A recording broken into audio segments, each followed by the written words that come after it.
ओडिशार झारसुगुड़ा जिला लखनपुर ब्लॉक रे अवस्थित पंडरी गाँ को स्वागत।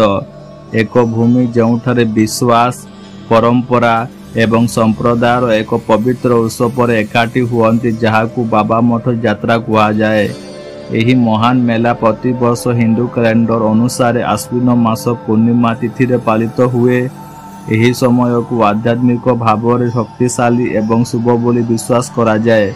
प्रति वर्ष आखपाख ग्रामरू हजार हजार भक्त यही 3 दिन आध्यात्मिक मेलारे अंशग्रहण करने एठाकू आसी थांती। यही यात्रा पवित्र पंडरी बाबा मठ चारिपाखरे केंद्रित स्थानीय लोकों द्वारा गभीर भाव में सम्मानित एक मंदिर। यही उत्सवर मूलरे रही यज्ञ जहाँ संत एवं बाबांको द्वारा आयोजित एक पवित्र अग्निविधि। यही प्राचीन वैदिक उत्सव विश्वर कल्याण पाई करा जाए। समस्त जीवों पाई शांति समन्वय एवं मंगल पाई एक प्रार्थना।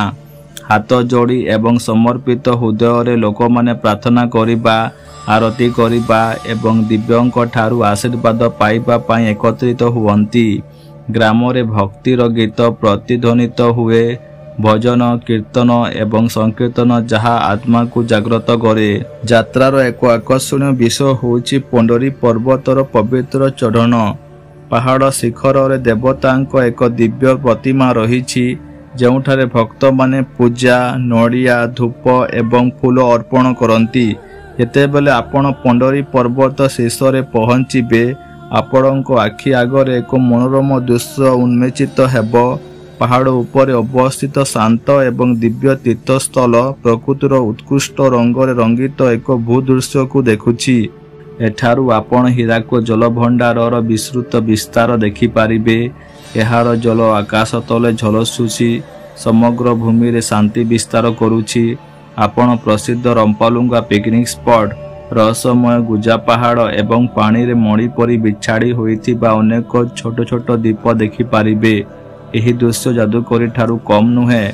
हीराको जलरू आसुथुबा सतेज पवन आपणको मुह एवं आत्मा को स्पर्श करिबो। यह आरामदायक एवं पुनर्जीवित करे। यह मन को स्वच्छ करे एवं आत्मा को शांति प्रदान करे।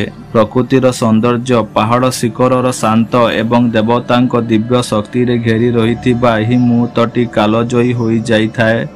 पंडरी पर्वतर प्राकृतिक आकर्षण केवल देखा जाए नहीं, यहाकू अनुभूति करा जाए। एही तीर्थयात्रा विश्वास धैर्य एवं भक्तिर प्रतीक। उच्च पत्थर रे यात्रा कष्टकर होई पारे किंतु पुरस्कार हेउची आध्यात्मिक परिपूर्णता एवं पहाड़ शिखर देवतांको ठारू दिव्य आशीर्वाद।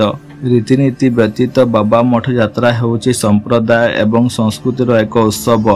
स्थानीय लोक माने समस्त परिदर्शकों को खाद्य आश्रय एवं सेवा जोगाइबा पाई एकत्रित हुअन्ति।